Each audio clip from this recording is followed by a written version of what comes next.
بسم اللہ الرحمن الرحیم ایاک نعبد و ایاک نستعین۔ میں سب سے پہلے اپنی الائڈ پارٹیز، اپنے اتحادیوں کا دل سے شکریہ ادا کرتا ہوں کہ ابھی بھی اور ہر مشکل وقت میں جس طرح آپ میرے ساتھ کھڑے رہے، آپ کا بہت بہت شکریہ۔ میں اپنے پارلیمنٹیرینز، اپنی ٹیم کا، میں آپ کا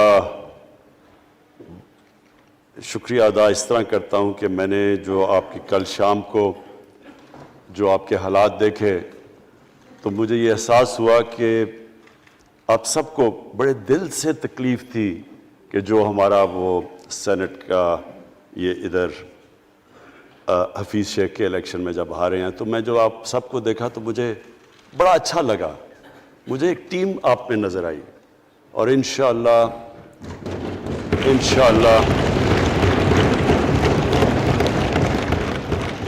یہ ہماری ٹیم مضبوط ہوتی جائے گی، کیونکہ دیکھیں اللہ کہتا ہے کہ میں تمہارے ایمان کو بار بار آزماؤں گا۔ اللہ قرآن شریف میں ہمیں کہتا ہے۔ وہ کیوں کہتا ہے؟ وہ آپ کے ایمان کو آزماتا ہے مضبوط کرنے کے لیے۔ جب آپ ایک مشکل وقت سے نکلتے ہیں آپ اور مضبوط ہو جاتے ہیں۔ اللہ نے ایک انسان کو ایک ایسا چیز، ایک ایسا اس کا جو سب سے بڑی جو اس کی مخلوق ہے، اشرف المخلوقات، اس کو جو اللہ نے بنایا ہے، اس کے اندر اس نے ایک کنڈیشن لگا دی ہے کہ اگر آپ نے بڑا انسان بننا ہے تو مشکل وقت کا سامنا کرو، ریزسٹنس کے ساتھ جاؤ۔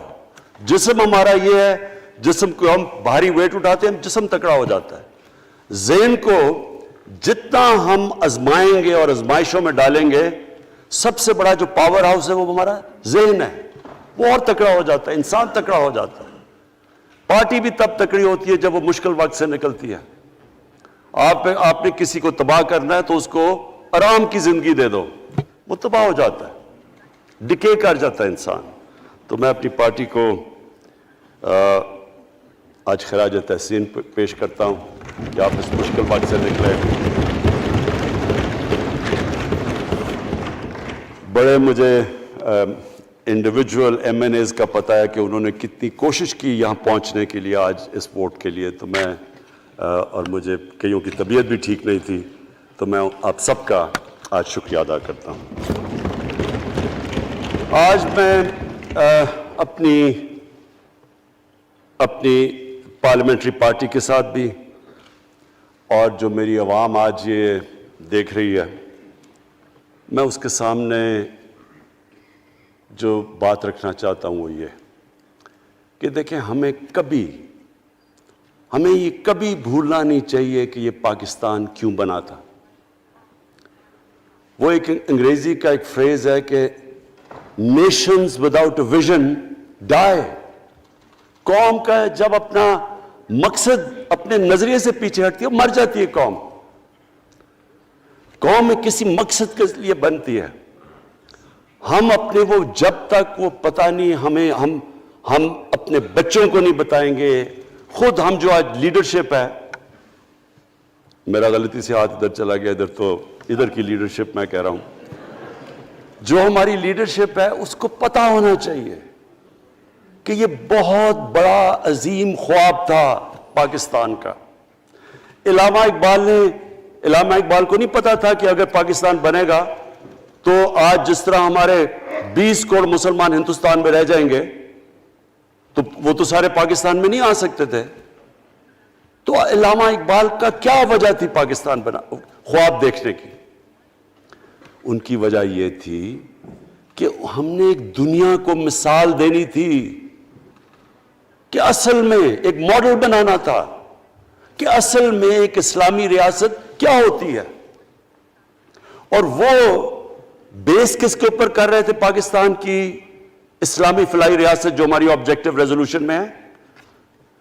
نبی صلی اللہ علیہ وسلم کی مدینہ کی ریاست، جو ان کی سنت تھی، جو دنیا کی تاریخ کی پہلی فلاحی ریاست بنی تھی، جس میں بہت بڑے بڑے ماڈرن جو آج کے پرنسپلز، وہ پرنسپلز طے کیے گئے تھے.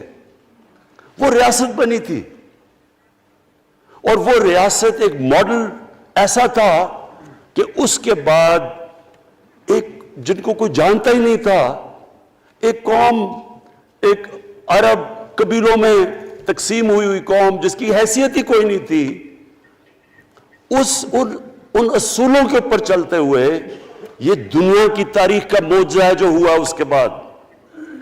یہ میں نے شفقت محمود کو کہا بھی ہے کہ ہمارے بچوں کو ہر سکول، چاہے وہ انگلش میڈیم، چاہے اردو میڈیم، چاہے دینی مدرسے، سب کو 8، 7، 8 اور 9 کلاسز میں باقاعدہ سبجیکٹ پڑھائیں کہ نبی صلی اللہ علیہ وسلم کی جو زندگی تھی اور جو مدینہ میں کیا وہ کیا تھی.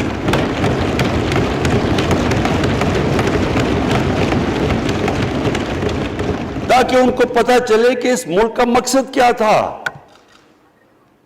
بڑے لوگ جو پاکستان نہیں چاہتے تھے وہ کیا کہتے تھے؟ وہ کہتے تھے کہ پاکستان تو بن گیا تو آپ نے تباہ، جو مسلمان ہندوستان میں رہ گئے ان کو آپ نے سیکنڈ کلاس سٹیزن بنا کے چھوڑ دیا. آج بیچارے مسلمانوں سے کیا ہو رہا ہے وہاں؟ تو وہ لوگ کہتے ہیں کہ اگر پاکستان نہ بنتا تو مسلمانوں کی زیادہ طاقت ہونی تھی. ایک ہندوستان میں اس طرح مسلمانوں کا برا حال نہیں ہونا تھا جو آج ہے. یہ ایک آرگیومنٹ دی جاتی ہے. اور اگر ہم پاکستان کو جس مقصد کے لیے بنا تھا اگر ہم ادھر نہیں لے کے جائیں گے تو وہ ٹھیک کہہ رہے ہیں. یہ تو نہیں تھا کہ وہاں ٹاٹا برلا تھے جو اربوں پتی اور یہاں یہ شریف اور زرداری اربوں پتی بن جائیں. اس لیے تو نہیں پاکستان بنا تھا. یہ بڑی ہمیں ری الائن کرنا چاہیے اپنے نظریے کی طرف. ہمیں اپنا رخ چینج کرنا چاہیے واپس کہ یہ بڑا عظیم خواب تھا پاکستان کا. اور وہ جو تاریخ تھی، وہ جو اصول انہوں نے سیٹ اپ کیے، جن لوگوں کی حیثیت ہی نہیں تھی، یہ تاریخ کا حصہ ہے کہ اس کے بعد انہوں نے دیکھتے دیکھتے 15، 20، 30 سالوں کے اندر دنیا کی امامت کی. صرف امامت ہی نہیں کہ وہ تو منگولیوں نے بھی دنیا بڑی جلدی سے فتح کر لی تھی. چنگیز خان نے بھی بڑی جلدی اس کی فوجوں نے فتح کر لی تھی. 100 سال کے بعد وہ ختم ہو گئے تھے. انہوں نے ایک دنیا کی عظیم سیویلائزیشن، جو ٹاپ سائنٹسٹ تھے، سارے دنیا کے ٹاپ سائنسدان، ایک عظیم کلچر. اور سب سے بڑی بات جو آج میں یہ کہنا چاہتا ہوں، انہوں نے اخلاقیات، ایک اخلاقی، ایک مورل سٹینڈرڈ سیٹ کی دنیا میں. جب مسلمان گئے انڈونیشیا اور ملیشیا، وہاں تو کوئی مسلمان کی فوج نہیں گئی، وہاں تو کوئی تلواروں سے نہیں فتح کیا. مسلمان تاجروں کا وہاں کردار دیکھ کے لوگ حیران ہو گئے کہ یہ کون لوگ آئے ہیں جو بالکل ان کی morality ایسی، نہ وہ کوئی دغا بازی کرتے تھے، نہ وہ کوئی دھوکہ دیتے تھے، اپنی زبان پہ کھڑے ہو جاتے تھے. لوگ ان سے امپریس ہو گئے کہ کون سی قوم ہے. دیکھیں اسلام ہم غلط فہمی میں ہیں، یہ سمجھتا ہے کہ جی تلوار سے اسلام پھیلا تھا. اسلام پھیلا تھا کہ وہ ایک انسان کے کیریکٹر کو ریفارم کرنے آیا تھا. ہم جب اللہ سے مانگتے ہیں، ہم نماز میں ایک ہی چیز مانگتے ہیں کہ اللہ ان کے راستے پہ لگا جن کے تو نے نعمتیں بخشی، ان کے نہیں جو غلط تباہی کے راستے پہ چلے گئے. صرف نماز میں ہم یہ چیز مانگتے ہیں، ہر روز ہم پڑھ کے یہ مانگتے ہیں. یہ 2 راستے ہیں، ایک ہے تباہی کا راستہ، ایک ہے عظمت کا راستہ. نعمتیں کس کو بخشی؟ اللہ کے پیغمبروں کو. اور جو دنیا کا سب سے عظیم انسان، جو دنیا کا سب سے عظیم لیڈر، جس کو اللہ نے سب سے زیادہ نعمتیں بخشی، ہمارے نبی صلی اللہ علیہ وسلم. نہ کبھی اس طرح کا انسان آیا، نہ کبھی آ سکتا ہے. تو ہمیں راستہ بتایا کہ ایک ان کا راستہ ہے اور ایک دوسرا راستہ ہے، تباہی کا راستہ ہے. اور وہ جو ان کے راستے پہ چلتا گیا وہ ایک عظیم انسان بنتا گیا. ایک کتاب ہے، میں اپنے لوگوں کو ریکمینڈ بھی کرتا ہوں، کہ دی عرب کانکویسٹ، وہ پڑھنے والی کتاب ہے. اس میں بتاتے ہیں کہ جب مسلمان ایک دم دیکھتے دیکھتے دنیا میں پھیل گئے تو کوئی ایک آدمی نہیں تھا. ایک تو بڑے عظیم سپہ سالار تھا خالد بن ولید، لیکن وہ جو بھی بنتا تھا وہ جنرل عظیم بن جاتا تھا. وہ اس کتاب کے اندر لکھی انگریز نے ہے. وہ کہتا ہے اس کی کوئی ایکسپلینیشن نہیں ہے کہ یہ کیسے ساری دنیا پہ چھا گئے. نہ ان کے پاس کوئی لیٹسٹ ویپنز تھے، ایک طرف رومنز تھے، دوسری طرف پرشینز تھے، وہ تو سپر پاورز تھے، ہتھیار تو ان کے پاس تھے.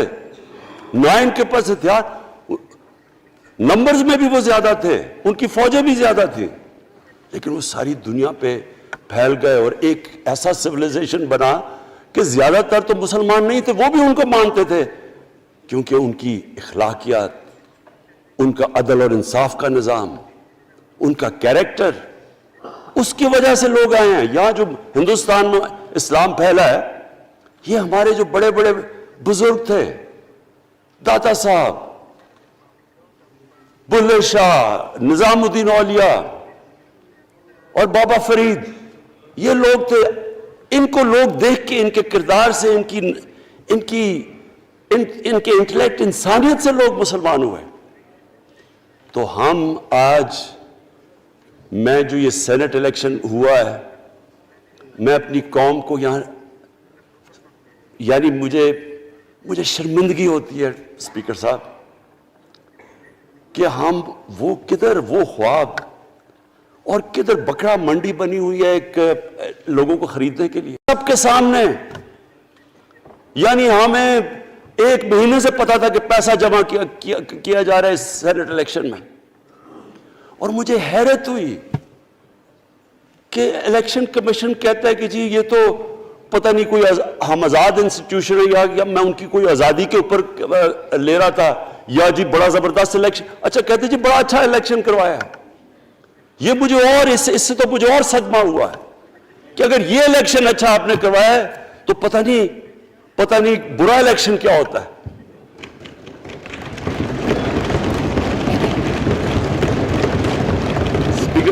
اسپیکر صاحب یہ دیکھیں، مجھے یہ افسوس یہ ہوتا ہے کہ ہم ایک چیز سمجھتے نہیں ہیں.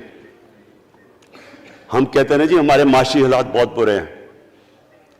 دیکھیں جی ہماری ڈیفیسٹ تھے، یہ ہمارے کرنٹ اکاؤنٹ، یہ جو بھی ہم کہتے ہیں قرضے چڑھے ہوئے ہیں. یہ جو قرضے چڑھے ہوئے ہیں یہ ایک بیماری کے سمٹمز ہیں. بیماری کچھ اور ہے. اخلاقی طور پہ ہماری قوم کو تباہ کیا ہے، پھر معاشی تباہی آتی ہے. آج مجھے ایک ملک کا بتا دیں جس کی اخلاقیات اوپر ہو، جن کے مورل سٹینڈرڈز اوپر ہوں اور وہ غریب ہو. ایک ملک مجھے بتا دیں، اور کوئی ملک مجھے بتا دیں جتنا مرضی پیسہ ہو، وسائل ہو، سب کچھ ہو، لیکن وہاں کی بھی جو لیڈرشپ کرپٹ ہو، وہ مجھے بتا دیں کہ اس میں خوشحالی ہو. دیکھیں یہ ساتھ ساتھ جاتا ہے. اس وقت کیا ہوا تھا مدینہ کی ریاست میں؟ کیا انہیں کوئی سونا تیل مل گیا تھا؟ کیا ہوا تھا؟ کوئی ان کے پاس کوئی پیسے آ گئے تھے؟ کیسے وہ اوپر اٹھ گئے تھے؟ کوئی انہوں نے قرضے لیے تھے؟ کس طرح اٹھے تھے اوپر؟ دنیا کے عظیم لیڈر نے ان کی اخلاقیات اٹھا دی تھی. صادق اور امین،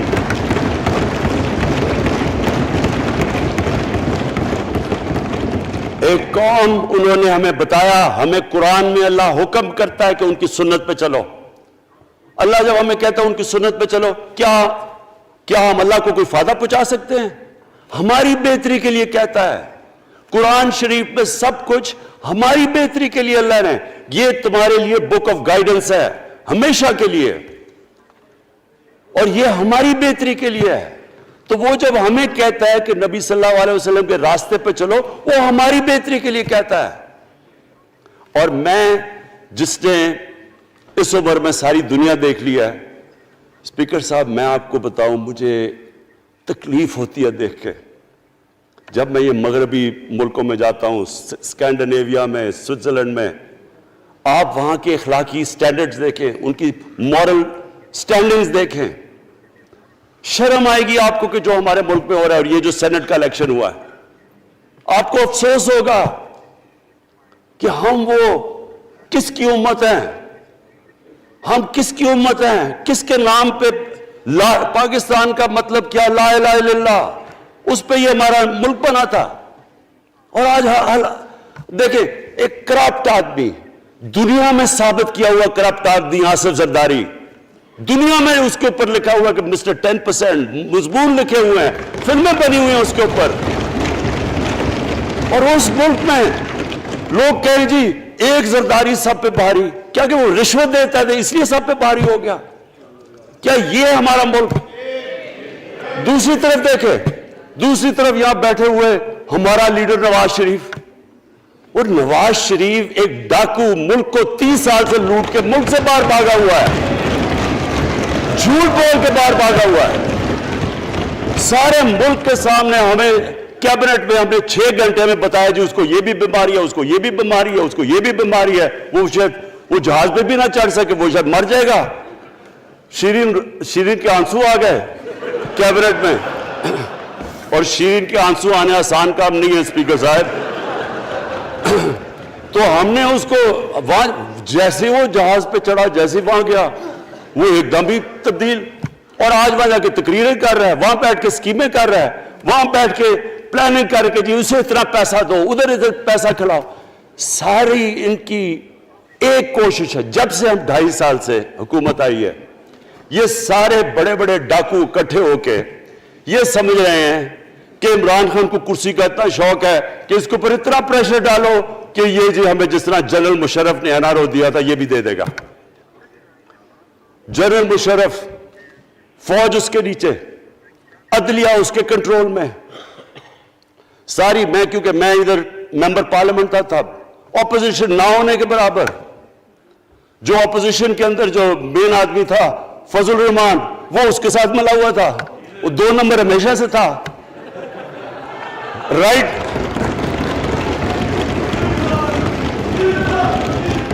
اور وہ آدمی جس کے پیچھے امریکہ ان کی جنگ لڑ رہا تھا، سب کچھ وہ ان کے پریشر میں آ کے ان دونوں کو NRO دیا. اور اتنا بڑا اس ملک کے اوپر اس نے جرم کیا ہے. ان دونوں نے آ کے NRO لے کے دونوں ہاتھوں سے ملک لوٹا. اس کے بعد دونوں نے اس ملک کے اوپر 4 گنا زیادہ قرضہ چڑھایا. اسپیکر صاحب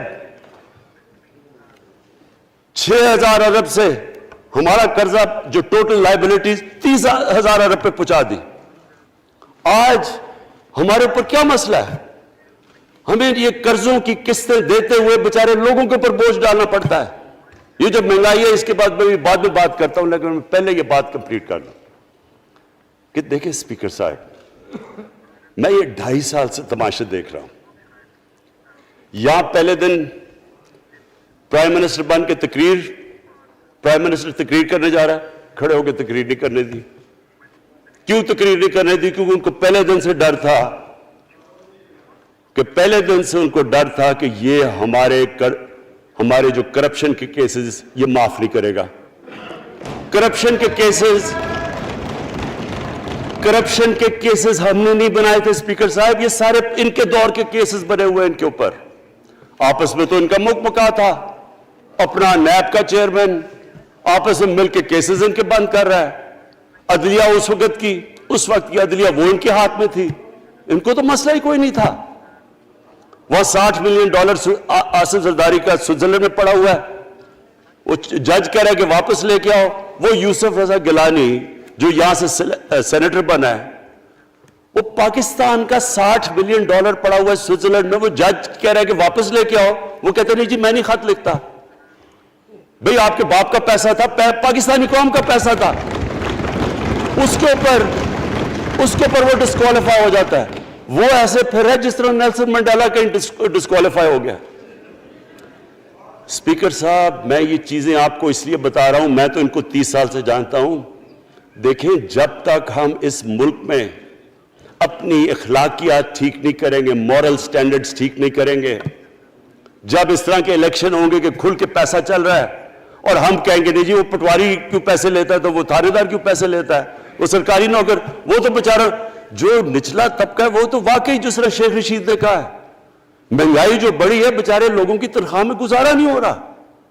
ان کو ہم کہہ رہے ہیں کہ آپ بالکل ایماندار بنے اور یہ جن کا اتنا ان کے پاس پیسہ ہے اسپیکر صاحب، میں آپ کو یقین سے کہتا ہوں ان کو خود نہیں پتا کہ ان کا کتنا پیسہ باہر پڑا ہے۔ اتنا 30 سال سے چوری کر رہے ہیں یہ پیسہ، اور 30 سال سے پیسہ چوری کر کے اب ان کی کوشش یہ ہے کہ عمران خان کے اوپر پریشر ڈالو سارے چور مل کے کہ جی کبھی ہم گورنمنٹ گرا دیں گے، کبھی ہم وہ نکلاتے ہیں۔ آپ سوچیں فیٹف کے اوپر، اب فیٹف ہماری وجہ سے تو نہیں فیٹف پہ ہم گرے لسٹ میں آئے، یہ تو نون لیگ کے دور میں گرے لسٹ میں آئے ہیں۔ اب اگر فیٹف کی بلیک لسٹ میں پاکستان جاتا ہے تو یہاں سب کو پتا ہے کہ سینکشنز لگ جائیں گی، تو آگے مشکل سے ہم نے اکانومی کو سٹیبلائز کیا، مشکل سے۔ اگر بلیک لسٹ میں جاتا ہے تو اکانومی سیدھی نیچے۔ آج جو لوگوں کو مشکل پڑی ہوئی ہے، اور مشکل پڑی ہوئی ہے ہمارے لوگوں کو مہنگائی کی، اس کی وجہ یہ ہے کہ ہمارا روپیہ جو تھا تقریباً 107 روپے کا، آج 160 روپے کا۔ تو جب روپیہ گرتا ہے تو ساری چیزیں باہر سے مہنگی ہو جاتی ہیں، پٹرول، ڈیزل، بجلی۔ اب بجلی کی آدھی بجلی ان سے باقی ڈالر کانٹریکٹس کے اوپر بجلی کے کانٹریکٹ سائن کیے ہوئے ہیں، وہ سب کچھ باہر سے، دالیں مہنگی، جو چیز باہر سے امپورٹ کرتے ہیں، گھی مہنگا، ساری چیزیں مہنگی ہو جاتی ہیں۔ تو یہ سوچ لیں کہ اگر ہمارے اوپر سینکشنز لگ جائیں، اگر ہمارے اوپر فیٹف کی سینکشنز لگ جاتی تو یہ تو آپ تو سوچ ہی نہیں سکتے کہ یہ ملک میں کیا حال ہونا تھا۔ تو ہم اپنے ملک کے لیے فیٹف کی ریکوائرمنٹ پہ لیجسلیشن کروا رہے ہیں، اور انہوں نے جناب اتنا بڑا وہ ذرا پکڑا، اتنا بڑا وہ لا دیا جی، اتنا بڑا جی، یہ 34 شکیں چینج کر دیں نیب میں۔ اب نیب کا فیٹف سے کیا تعلق ہے؟ انہوں نے سمجھا کیا عمران خان قابو آ گیا، اب تو یہ ڈر کے فیٹف کی بلیک لسٹ سے اب تو جناب ہمیں یہ 34 شکیں سائن کر کے تو نیب کو ختم کر دے گا۔ مطلب یہ کہ صرف ان کی چوری کے کیسز ختم ہو جائے، بس ون پوائنٹ ایجنڈا ان کا۔ اور میں نے آپ کو پہلے دن یہاں سے کہا تھا، پہلے دن یہاں کھڑے ہو کے میں نے کہا تھا کہ ان کا صرف ون پوائنٹ ایجنڈا، میں ان کو جانتا ہوں، میں ان کو جانتا ہوں، جب یہ سارے اپوزیشن میں میرے ساتھ تھے، ان کا صرف ایک خوف ہے کہ یہ این آر او نہیں دے گا، لہٰذا اس کو اتنا بلیک میل کرو، اور اب فیٹف کے اوپر تو یہ پھنس گیا ہے تو اب اس سے لے لو، اس سے کنسیشن لے لو تاکہ نیب ختم ہو جائے۔ اب سوچیں کیا ان کو ملک کا فکر ہے؟ کیا ان کو نہیں پتا تھا کہ کیا ہونا ہے اگر فیٹف کی بلیک لسٹ پہ چلے جاتے ہیں؟ اس کے بعد انہوں نے جلسے کرنے کی کوشش کی، بڑا جی پبلک نکالیں گے ہم، مینار پاکستان کے اندر جلسہ۔ مینار پاکستان کا یہ جانتے نہیں، دیکھیں ان کے بھی آگئے ایک شہزادہ ایک شہزادی جنہوں نے زندگی میں کبھی کام کیا نہیں ہے، نہ ان کو پتہ ہے کہ سٹرگل ہوتی کیا ہے۔ جناب مینار پاکستان خود ہی اخباروں کے اندر اپنے آپ کو پیسے خرچ کر کے اخباروں میں ذرا نمایاں کر کے جناب انہوں نے مینار پاکستان میں جلسہ کر لیا۔ اب میں تو جانتا ہوں مینار پاکستان، اور میں تو اپنے لاہور کو بھی جانتا ہوں، میں تو اپنے لاہور شہر کو بھی جانتا ہوں۔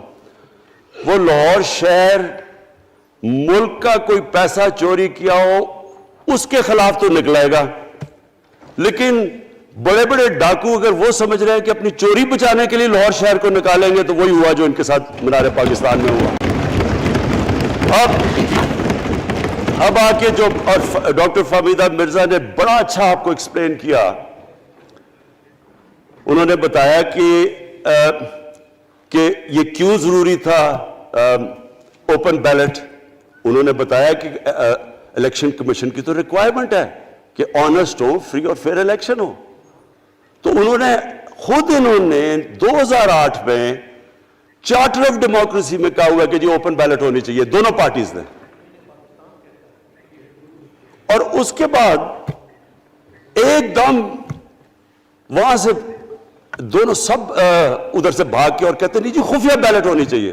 میں نے تب کہہ دیا کہ خفیہ بیلٹ کا ایک مقصد تھا، سارے مل کے کوشش کریں گے کہ حفیظ شیخ کو ہرائیں، اور وہ جو آدمی جیتا ہے پاکستان کا کرپٹ ترین آدمی۔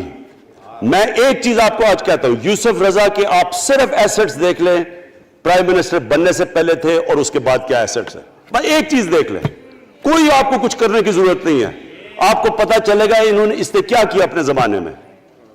تو اس کو لا کے یہاں بٹھا کے تو جناب انہوں نے سارا پیسہ لگا کے, اور ہمیں سب پتا تھا کیا ہو رہا ہے, اور اس کو جا کے جناب انہوں نے ہروا دیا حفیظ شیخ کو. اب کیا پیغام گیا سارے ملک میں اس کا؟ میں نے کیوں یہ آج ووٹ آف کانفیڈنس لی ہے, اس کا کیا پیغام گیا دنیا میں؟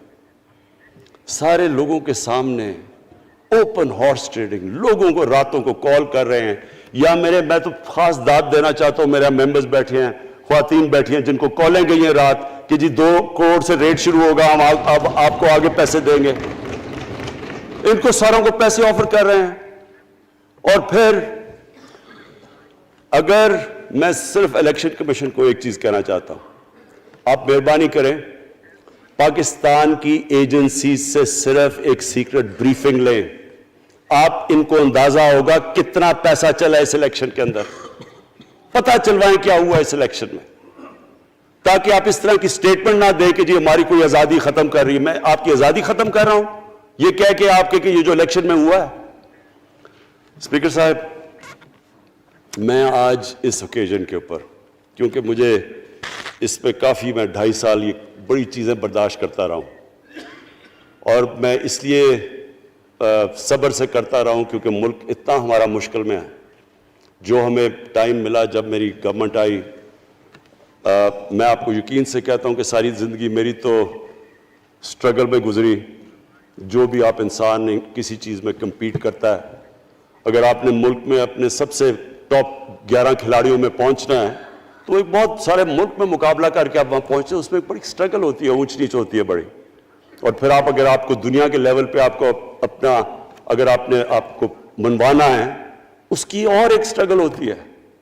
اور میری اس سے زیادہ بڑی سٹرگل تھی کہ ایک آدمی جا کے ہاسپٹل بنانے کی کوشش کرے, اور وہ بھی کینسر ہاسپٹل, تو ایک وہ بہت بڑی سٹرگل تھی. پھر پالیٹکس میں لمبی سٹرگل رہی ہے, اکیلا تھوڑا سے لوگوں کے ساتھ شروع ہوا تھا, اور سٹرگل کر کے 14-15 سال تو مذاق اڑتا تھا میرا, سارے ہنستے تھے جب نام سنتے تھے میرا. تو ایک سٹرگل کر کے یہاں پہنچا ہوں. جو یہ 2.5 سال میں اسپیکر صاحب میں نے سٹرگل کی ہے, یہ میری زندگی کی سب سے مشکل سٹرگل تھی. اور کیوں مشکل تھی؟ کیونکہ جو یہ 10 سال میں اس کو ڈیکیڈ آف ڈارکنس کہتا ہوں, ایک ایک انہوں نے ادارہ تباہ کیا. صرف 10 سال پہلے اداروں کے حال دیکھ لیں, کوئی ادارہ اٹھا لیں, پی آئی لے لیں, ریلوے لیں, سٹیل مل 8 ارب روپے کا پروفٹ لے کے بیٹھی ہوئی تھی. 8 ارب روپیہ سٹیل مل میں پروفٹ تھا جب تک کہ زرداری نے ہاتھ نہیں مارا اس کو. اپنا وہ ریاض لال جی فرنٹ مین رکھ کے ہمارے سامنے, میرے پاس آئے لوگ چیمبر والے, انہوں نے کہا جی یہ سٹیل مل سستی بلٹس اس کو بھیجا, اس کے تھرو پیسے دے رہا ہے. وہ سٹیل مل آج بند پڑی ہے. ایک ایک ادارہ انہوں نے تباہ کیا, بھرتیاں کی لوگوں کی. وہ ادارے اتنے بڑے بڑے ہو گئے ہیں کہ وہاں پینشنز ہی اتنی آ گئی ہے کہ کچھ بچتا نہیں ہے سیلریز اور پینشن کے بعد کے ادارے کو ٹھیک کر سکے. ایک ایک ادارہ تباہ کیا. ملک کا سب سے بڑا جو کرنٹ اکاؤنٹ ڈیفیسٹ, جس کے اوپر سارا پریشر پڑتا ہے, اگر آپ کا کرنٹ اکاؤنٹ یعنی کہ ڈالر زیادہ ملک سے باہر جا رہے ہیں اور کم اندر آ رہے ہیں تو پریشر روپے پہ پڑتا ہے, وہ گر جاتا ہے. تو وہ میں آپ کو بتا, جب روپیہ گرتا ہے تو غربت پھیل جاتی ہے ملک میں. تو سب سے بڑا current account deficit, fiscal deficits جو کہ آپ کی آمدنی اور خرچے, وہ بڑا ڈیفیسٹ. سارے ادارے خسارے میں. پاور کانٹریکٹس جو انہوں نے سائن کیے اسپیکر صاحب, یہ عمر ایوب آپ کو بتائے گا, وہ یعنی ایسے لگ رہا تھا کہ کسی دشمن نے آ کے ایک ملک کو نقصان پہنچانے کے لیے پاور کانٹریکٹ سائن کیے. ان کے اندر وہی پاور پروجیکٹس آپ کہیں اور دیکھ لیں, کسی اور ملک میں, بلکہ اپنے ملک میں دیکھ لیں, اور وہ دیکھیں کہ انہوں نے کس پیسے بنائے, وہ کس پیسے پہ. گیس کا کانٹریکٹ سائن کیا ہم نے آ کے اسی ملک سے 30% کم پیسے پہ گیس کا کانٹریکٹ سائن کیا, ان کا ہی کانٹریکٹ چینج کیا. ساری گورنمنٹ جب اوپر سے پرائم منسٹر لگا ہوا پیسے بنانے, پرائم منسٹر ایک نوکری کر رہا ہے کس کے لیے؟ ایک دبئی کی کمپنی کے لیے. کبھی دنیا میں سنا ہے اس طرح؟ کبھی یہ مذاق سنا ہے جی کہ ملک کا پرائم منسٹر کسی دنیا کو دبئی کی کمپنی کے اندر نوکری کر رہا ہے؟ ادھر سے یہاں ڈیفنس منسٹر, ان کا فورن منسٹر, وہ دبئی کی کمپنی سے نوکری کر رہا ہے. اور وہ ایک انٹیریئر منسٹر، وہ کوئی سنا ہے سنتری بنا ہوا تھا کسی سعودی عربیہ کی کمپنی میں، مجھے نہیں پتا، کبھی یہ سنا ہے یہ ملک سے کسی ملک سے ایسا مذاق ہوا ہے؟ یہ سارے طریقے تھے اس ملک سے پیسہ منی لانڈر کر کے باہر لے جانا۔ آج مجھے یہ بتائیں، میں یہ جو سارے ہماری اپوزیشن ہے، میں ان سے سوچتا ہوں، میں کئی دفعہ ان کی شکلیں دیکھ کے پوچھتا ہوں ان سے کہ کیا آپ واقعی سمجھتے ہیں کہ آپ دونوں کے لیڈر ایماندار ہیں؟ کیا یہ واقعی سمجھتے ہیں کہ ان کی جو یہ دولتیں بڑی ہیں یہ ایمانداری سے بنی ہیں؟ یعنی کیا ان کو کوئی ملک کی فکر نہیں ہے کہ یہاں کا پیسہ، کیا ان کے بیٹے ہیں؟ میں مجھے یہ بتائیں، 3 دفعہ ملک کا پرائم منسٹر، اس کے دونوں بیٹے باہر بیٹھے ہوئے ہیں، میں لندن کو جانتا ہوں اسپیکر صاحب، وہ اربوں اربوں روپے کی پراپرٹی ہے، وہاں کے بڑے بڑے رئیس ان ایریاز میں نہیں رہ سکتے جدھر ان کے 2 بیٹے رہ رہے ہیں۔ ملک سے بھاگ گئے جی، ہم پاکستانی شہری نہیں ہیں۔ کیوں پاکستانی شہری نہیں؟ کیوں یہاں بتا ہی نہیں سکتے کہ وہ پیسہ کدھر سے آیا جو انہوں نے اتنی بڑی پراپرٹیز لی ہوئی ہیں، اور یہ کچھ نہیں ہے جو انہوں نے بنامی پراپرٹیز لی ہوئی ہیں۔ کسی کو اندازہ ہی نہیں ہے ان کا کتنا پیسہ باہر پڑا ہے۔ زرداری کے پاس کیا تھا پہلے، اس کی جو باہر پراپرٹیز ہے، تو کیا ان لوگوں کو نہیں پتا کہ اس ملک کا پیسہ چوری کر کے یہ باہر لے کے جا رہے ہیں اور یہ پھر بھی ان کی سپورٹ کر رہے ہیں؟ اور یہ جو سینٹ کا الیکشن، کیا انہیں نہیں پتا کہ بڑا جی عقل مند پولیٹیشن ہے زرداری، لوگوں کو رشوت دے کے ان کو خرید رہا ہے؟ ساری قوم کے سامنے یہ ہو رہا ہے۔ میں یہ صرف آخر میں یہ کہنا چاہتا ہوں اس ایشو کو ختم کرتے ہوئے کہ دیکھیں اسپیکر صاحب، کوئی ملک آگے نہیں بڑھ سکتا ایسے۔ میں اکیلا عمران خان کو کرپشن کر کے کرپشن نہیں ٹھیک کر سکتا۔ میں عدلیہ کو کیا، کیسز تو عدلیہ میں یا نیب کے اندر ہے، میرا تو ان کے اوپر کوئی کنٹرول نہیں ہے۔ میں آج پاکستان کی عدلیہ کو اور نیب کو، جو آپ کو میری گورنمنٹ سے مدد چاہیے ہے کنوکشنز کرنے کے لیے، ساری چیزیں ایک طرف، یہ اس ملک کا سب سے بڑا مسئلہ ہے۔ جب تک آپ لوگوں کو سزا ہی نہیں دیں گے،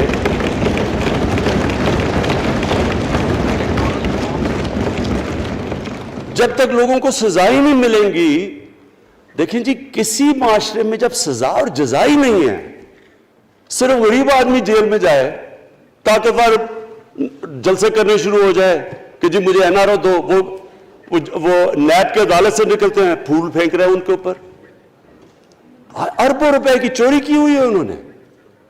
وہ تو اسپیکر صاحب، میں ایک معاشرہ کرپشن کے خلاف لڑتا ہے۔ آپ جتنے مرضی قانون بنا دیں، وہ کرپشن کے خلاف، وہ کرپشن نہیں ختم کر سکتے۔ معاشرہ فیصلہ کرتا ہے کہ ہم نے اس ملک میں کرپشن نہیں ہونے دینی۔ معاشرے کی اخلاقیات ایسی ہونی چاہیے کہ جو کرپٹ آدمی ہو وہ کبھی اس کی شکل نہ دکھا سکے پبلک کے اندر۔ جو میڈیا کا رول ہے، میں اپنے میڈیا والوں کو بھی کہنا چاہتا ہوں، جو اسحاق ڈار سے کیا تھا ہارڈ ٹاک میں اسٹیون سیکر نے، وہ ہر جگہ یہ ہوگا۔ آپ جب بھی کسی بھی مغربی معاشرے میں کسی نے پبلک کا پیسہ چوری کیا، اس کی جرات نہیں ہوگی ٹی وی پہ جانے کے لیے۔ میں نے تو وہاں دیکھا ہوا ہے، بڑے بڑے نام، ایک دھبا لگتا ہے آپ کے اوپر کرپشن کا کیس، آپ سارے میڈیا سے باہر ہو جاتے ہیں۔ یہاں ہر روز شام کو بیٹھ کے اربوں روپے کی کرپشن کی ہوئی ہے، ان کو کسی نے قتل کیے ہوئے ہیں، اور آرام سے بیٹھ کے جراوہ میں لیکچر دے رہے ہوتے ہیں۔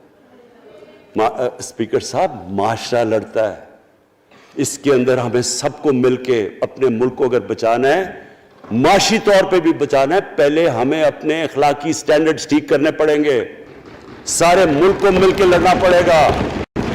اگر ہم نے اپنے بچوں کے مستقبل کو بچانا ہے، اپنی آنے والی جنریشنز کو بچانا ہے، اس ملک کو ایک عظیم ملک بنانا ہے، تو وہ شروع ہوگا جب ہم مدینہ کے ریاست کے سب سے بڑے اصول عدل اور انصاف، کیونکہ انصاف اور عدل جب ایک معاشرے میں آ جاتا ہے، جب ایک معاشرہ کھڑا ہو جاتا ہے میریٹوکریسی کے اوپر، جب ایک معاشرے میں صرف ایک جو کرپٹ جتنا مرضی طاقتور ہو وہ جیل میں جاتا ہے اور عام آدمی اوپر آ سکتے ہیں، وہ معاشرہ تب آگے بڑھتا ہے۔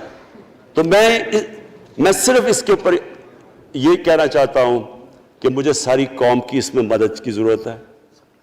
میں اپنی ساری زندگی کوشش کر چکا ہوں اور کرتا رہوں گا. میں تو اپنی پارٹی کو یہ بھی کہا تھا کہ اگر میری پارٹی ساری بھی چھوڑ دے میں اکیلا بھی ان کے خلاف لڑتا رہوں گا. میں تو کبھی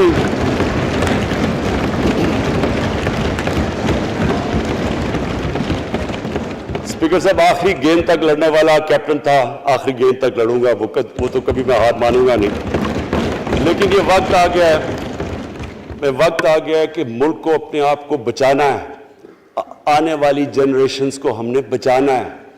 ہم تب تک نہیں کر سکتے انفارچونیٹلی جب تک ہم سب مل کے فیصلہ کریں کہ یہ جو اوپر بیٹھے ہوئے ہیں جنہوں نے 30 سال سے ملک کو چوری کر رہے ہیں, ان کو ہم بجائے وہ صحافی جا کے کہہ رہے ہیں جی ہائی کورٹ کے اندر کی جی اس کو تقریر کرنی دینی ہے.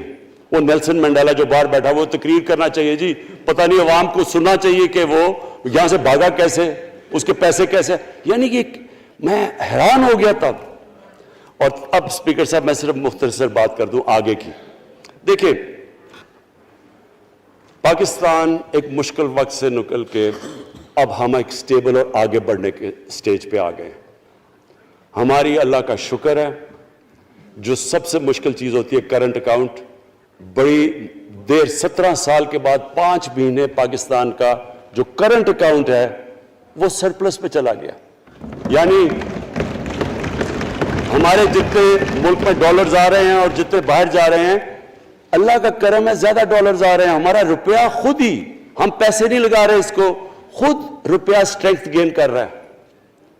یہ بڑا امپورٹنٹ ٹائم ہے کہ اس وقت, اور یہ اس کے باوجود کہ اس ملک میں کرونا ہوا, ساری دنیا کی اکانومیز کرونا میں بری طرح متاثر ہوئی, اس کے باوجود اوپر والے کے کرم خاص طور پہ.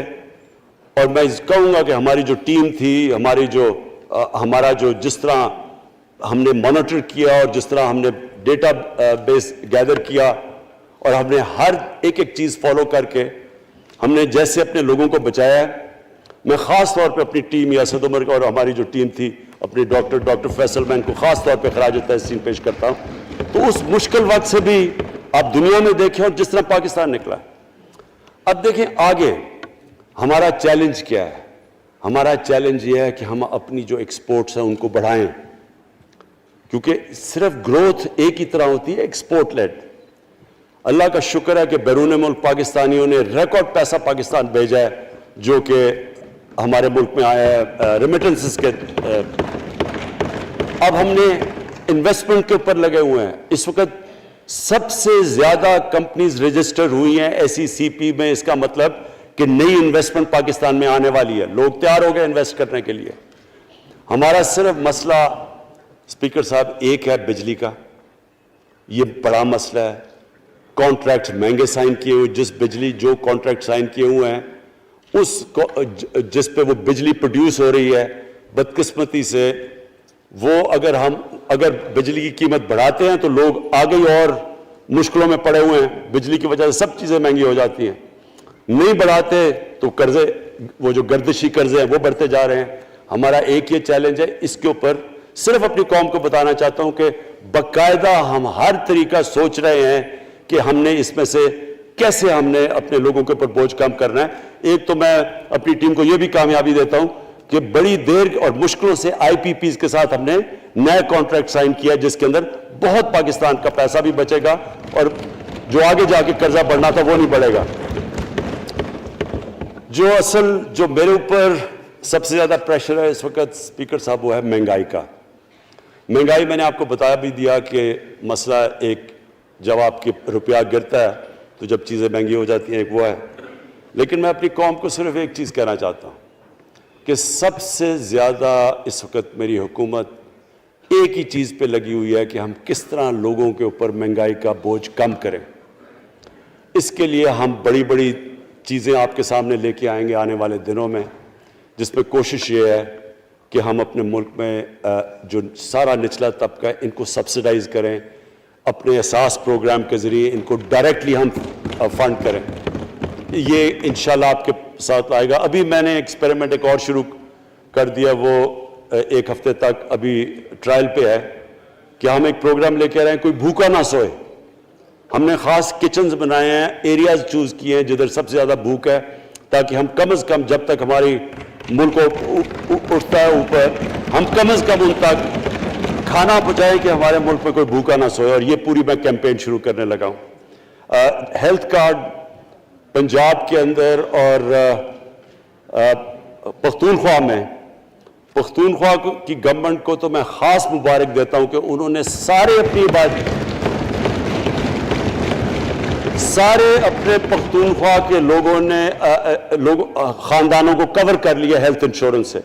یہ بڑے بڑے امیر ملکوں میں بھی ایسا نہیں ہوتا کہ ہر ایک خاندان کے پاس 10 لاکھ روپے کی انشورنس ہوگی, کسی بھی ہسپتال میں جا کے اپنا علاج کروا سکیں. میں خاص طور پہ محمود خان اور آپ کی کیبنٹ کو مبارک دیتا ہوں.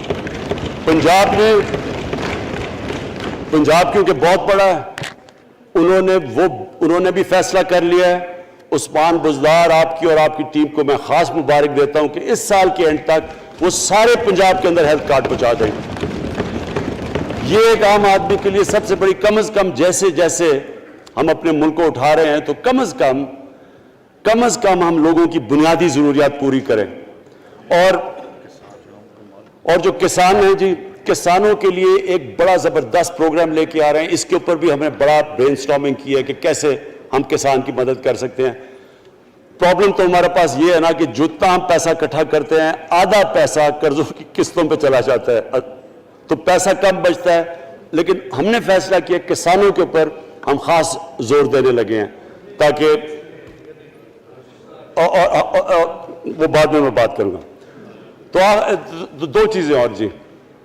دیکھیں, میں قوم سمجھتی ہے نا کہ اب ہم کیسے یہ جو قرضے ہمارے اوپر چڑھے ہوئے ہیں ان سے کیسے نکلنا ہے. اس سے صرف ایک ہی طریقہ نکلنے کا کہ ہم اپنے ملک میں دولت کے اندر اضافہ کریں, ویلتھ کریشن کریں. اس کے لیے ہم کیا کرنے جا رہے ہیں؟ اس کے لیے ہم نے میگا پروجیکٹس بنائے ہوئے ہیں. ایک ہے راوی سٹی لاہور, دوسرا اس وقت ایک والٹن کے اوپر ایک ہم بزنس سینٹر بنانے لگے ہیں لاہور کا, وہ بہت میگا پروجیکٹ ہے. اور پھر تیسرا جو ہے ایک جزیرہ بنڈل آئلینڈ کراچی سے تھوڑے 1-2 کلومیٹر کے فاصلے پہ. ان سے یہ کیوں کرنے جا رہے ہیں, میں صرف لوگ سمجھیں کہ کیوں. ایک تو یہ ہمارے شہر پھیلتے جا رہے ہیں, جتنا شہر پھیلتا جائے گا نہ آپ ان کو سیوریج دے سکتے ہیں, نہ پانی دے سکتے ہیں, نہ صفائی کر سکتے ہیں. تو جو دنیا کے ماڈرن سٹیز ہیں وہ اوپر جاتے ہیں, یعنی وہ بلڈنگ اوپر جاتی ہے, بجائے اگر آپ پھیلتے جائیں تو مشکل ہو جاتا ہے سرو کرنا. تو ایک تو ماڈرن سٹیز پہلی دفعہ بنا رہے ہیں پاکستان میں اسلام آباد کے بعد. ایک وہ راوی سٹی, وہ بہت ضروری ہے. اس سے لاہور کا جو پانی نیچے جاتا جا رہا ہے وہ ہم وہاں بیراج بنا کے پانی اس کا بچانے لگے ہیں. اور دوسرا ماحولیات کے لیے وہاں ہم بہت بڑے پیمانے پہ اربن فارسٹ اور درخت اگانے لگے ہیں, کیونکہ وہاں لاہور میں بہت بڑا پرابلم ہے اس کا. وہی بنڈل آئلینڈ کا بھی مقصد یہ ہے کہ وہاں سارا سیوریج جا رہا ہے کراچی کا, اس کی سیوریج کو ٹریٹ کریں اور ایک ماڈرن سٹی بنائیں, بجائے کراچی پھیلتے پھیلتے حیدرآباد پہنچ جائے. ایک پوری اوپر سٹی بنائیں جو ایک ماڈرن سٹی ہو. تو لیکن اس کا اصل مقصد یہ ہے کہ اس سے پیسہ جنریٹ ہوگا, اربوں کھربوں روپیہ ہم جنریٹ کریں گے, اور اس پیسے سے ہم پھر یہ قرضے واپس کریں گے. اور دوسری چیز, باہر سے انویسٹمنٹ آئے گی. بیرون ملک پاکستانی جو سب سے بڑا ملک کا احساس ہے, وہ باہر آ کے وہ ان کے اندر انویسٹ کرنے کے لیے تیار ہے, ان بڑے بڑے پروجیکٹس کے اندر. اور جیسے فورن ایکسچینج آئے گا ہمارے ریزروز بڑے ہوں گے, ہمارا روپیہ سٹیبل ہوگا, اور اس سے جو ویلتھ کریشن ہوگی اس سے ہم پھر اپنے قرضے واپس کریں گے. اس کے علاوہ 50 سال کے بعد 2 بڑی ڈیمز بن رہی ہیں. پاکستان کی تاریخ میں صرف 2 بڑی ڈیمز تھیں, اب یہ 2 اور بادشاہ ڈیم اور ممن ڈیم بنا رہے ہیں. لیکن مجھے جو آخر میں بات کہنی ہے اسپیکر صاحب وہ یہ کہ پاکستان کو آگے بڑھنے سے کوئی نہیں روک سکتا انشاءاللہ.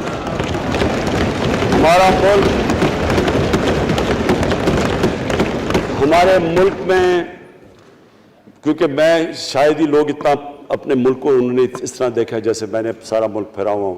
اللہ نے ہر قسم کی نعمت دی ہے. اس ملک میں جو پوٹینشل ہے شاید ہی کسی ملک میں ہے. اس کا جو لوکیشن ہے جیو اسٹریٹجک وہ بھی شاید ہی کسی ملک کے پاس ہے. 12 موسم اللہ نے دیے ہوئے ہیں, یہاں اوپر سے لے کے نیچے تک کچھ بھی اگا سکتے ہیں. زرخیز زمین ہے جس کو ہم صحیح طرح استعمال نہیں کر پا رہے کیونکہ ہماری ساری پروڈکٹیوٹی بڑی کم ہے, ٹیکنیکس بڑی پرانی ہیں. چائنا کے ساتھ مل کے اس طرف بھی ہم جا رہے ہیں کہ اپنی پروڈکٹیوٹی بڑھانے کے لیے. اس ملک کے اندر سب سے بڑی چیز ایک نوجوان آبادی ہے, اور آگے جو ایک جو جسے کہتے ہیں کہ اگلی جو ریولوشن, 4th انڈسٹریل ریولوشن کے بعد یہ جو ٹیکنالوجی کی ریولوشن آ رہی ہے, اس میں ہمارے پاس ایک ینگ آبادی ہے اور اس کے اوپر اب ہم پورا زور لگائیں گے. اور انشاءاللہ یہ جو ہماری آبادی ہے یہ ہی ایک ینگ آبادی پاکستان کو اٹھا دے گی اگر ہم ان کو صحیح معنی میں ٹیکنیکل ایجوکیشن دے دیں. جو میں الیکشن کمیشن کیونکہ بڑے ناراض ہو گئے تھے کہ میں نے کہا وہ الیکشن کے اوپر میرے کامنٹس تھے, میں ان کو یہ کہہ دوں کہ ہم نے یہ فیصلہ کیا ہے الیکٹرل ریفارمز کا. ہم اب ٹیکنالوجی کے اوپر وہ جو EVM مشینز ہیں, الیکٹرانک مشینز لے کے آئیں گے.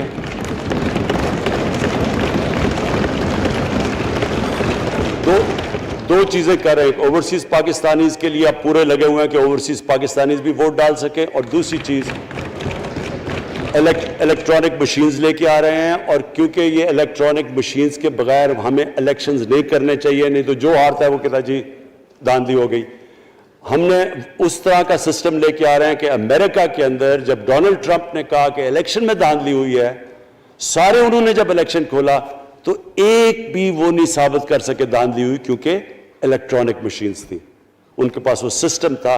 انشاءاللہ وہ سسٹم لے کے آ رہے ہیں تاکہ ہمیشہ کے لیے آگے سے یہ چیز ختم ہو جائے کہ جو ہارا تھا وہ ہار مانے گا, جو جیتے گا وہ جیت.